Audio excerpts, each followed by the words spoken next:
They brought the rivalry with them. Yeah, it was there.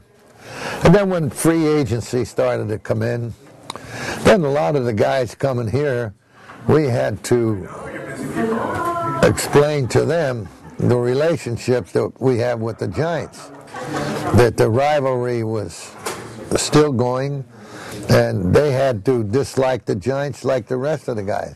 But see, when I took over the Dodgers in 1977, 17 of the 25 players played for me in the minor leagues, so they knew about the rivalry, and 4 others came through the system. So 21 out of the 25 guys were actually Dodger products, and they knew the feeling between the Dodgers and the Giants.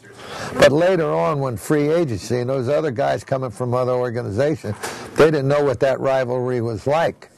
So we had to put into them the way we try to treat the Giants.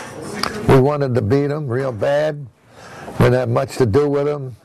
And they got the feeling and they got the attitude. So the rivalry continued 3,000 miles away from New York, Brooklyn. And the rivalry was there. Now, it kind of slacked off a little bit because all the guys that are coming from other organizations, they don't know anything about a rivalry. Yeah, after the 60s.